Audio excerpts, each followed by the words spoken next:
time to break down the tape with our good buddy Eric Wood on another edition of Chopping Wood. The Bills started a little slow but finished strong. They scored 31 unanswered. What stood out to you? Yeah, I love the way that the Bills came out and they were intent on controlling the line of scrimmage on offense. James Cook had 74 rushing yards in the first half, and the team finished with over 200 yards in the game on the ground. That was the first time the Bills in a playoff game have gone for over 200 yards since 1995. And then later in the game, when it was a one-possession game, McDermott rolled the dice on fourth down, and Josh was able to connect with Ty Johnson for an unbelievable touchdown. And then, to open up the fourth quarter, Josh hit Curtis Samuel for a 55-yard touchdown to put this game on ice. It was a great team win. Yeah, let's start on the ground with James Cook. On the Bills' first touchdown drive, he ripped off a 16-yarder with a little help from the offensive line. What did you see here? We've been seeing more I-back formation with Reggie Gilliam in the backfield. And so here, they're going to down block with Dion with a combination block with David Edwards, pull around Osiris Torrance, and Reggie Gilliam gets a nice block as well. So they get this hole for James Cook. Well, as soon as he gets stood up, he does a great job keeping his knees pumping, and then Dion gives him a little boost, gives him about 10 extra yards there. And a few plays later, Cook punched it in from 6 yards out. Take me through this play design.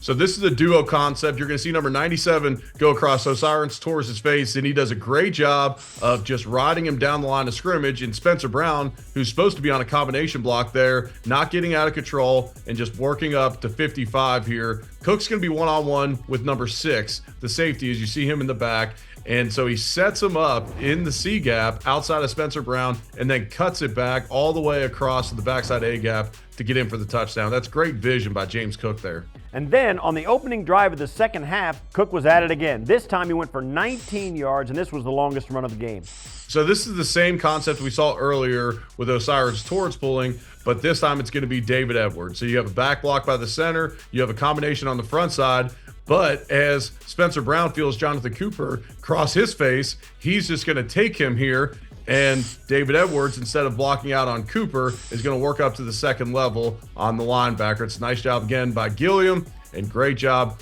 hitting that hole with some pace by James Cook. The next Bills possession, Sean McDermott kept the offense on the field for a 4th and 1, and Josh hits Ty Johnson for a 24-yard touchdown, and this one changed the game. What did you see? Well, Ty Johnson's going to go on a wheel route, and Josh I guess he feels pressure in the pocket here. And right here, I thought, okay, Josh is going to take the first down with his legs. He had plenty of room to go for, but in classic Josh Allen fashion, he decides he's going to take a shot down the field, and Ty Johnson's one-on-one in the back of the end zone. Unbelievable body control by him to keep in bounds, keep his feet off the ground on the back line of the end zone, and then really just to stay alive. He ran something like between 65 and 70 yards total on this play before catching this football. And then on the opening play of the fourth quarter, Josh found Curtis Samuel deep for a 55-yard touchdown. This one extended the Bills' lead to 21.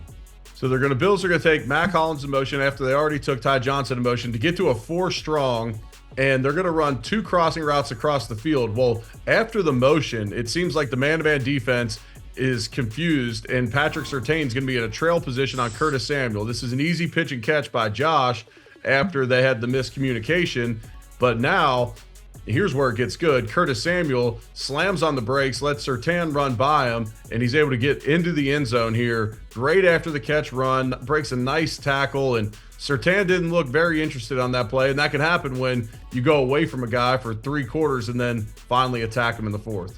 Great stuff as always. Thanks for this, Eric. We're going to catch up with you next time. Sounds good. Looking forward to it, Steve.